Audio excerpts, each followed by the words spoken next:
Well, Sarah Palin is really having a tough one. It turns out a lot of people in Alaska just don't like her. Sarah Palin, you might remember, former mayor of Wasilla, former governor of Alaska, although she quit that job, former running mate to the late Senator John McCain in 2008. She was the vice presidential running mate. She is now running for the House of Representatives. She was on the phone with Real America's Voice, which I guess is Steve Bannon. This is the War Room Steve Bannon show.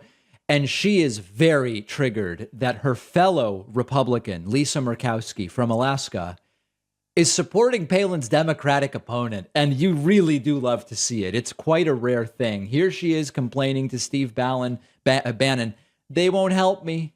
Even Republican Lisa Murkowski is supporting a Democrat. This is a delight, my friends.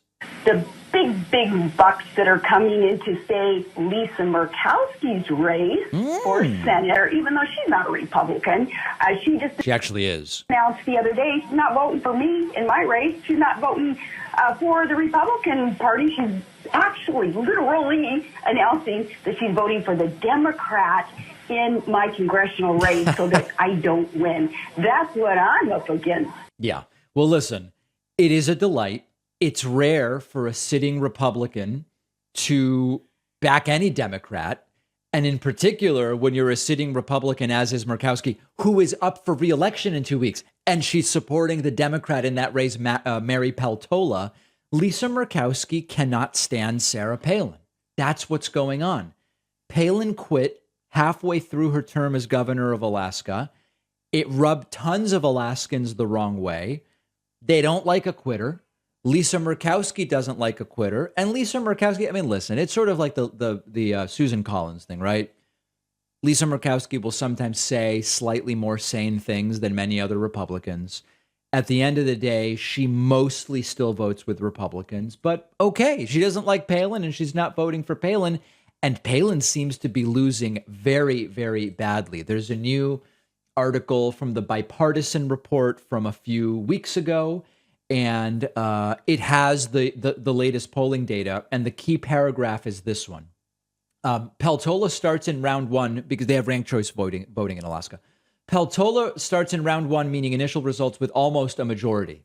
The progression of the results puts Peltola against Begich for a final tabulation, unlike the results from the special election that gave Peltola her currently unfolding stint in Congress when Palin made it to the end. In these results, Peltola finished with 54% of the support. Begich had 45%.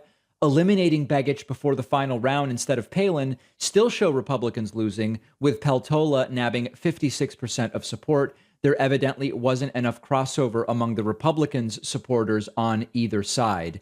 And this is the signal, this is the data on which it is believed that Sarah Palin is just not consolidating enough support to actually win this. And 65% of Alaskans express negative feelings about Sarah Palin. So it is not looking good. I believe this is the end of Sarah Palin's political career if indeed she loses this election. Let's hope that she does. We have viewers in Alaska. Alaska, a unique state in a lot of ways, culturally, geographically, etc. I believe Palin will lose. All the evidence is that she will lose. And hopefully that will be the end in terms of hearing from Sarah Palin and her political career. Let's hope.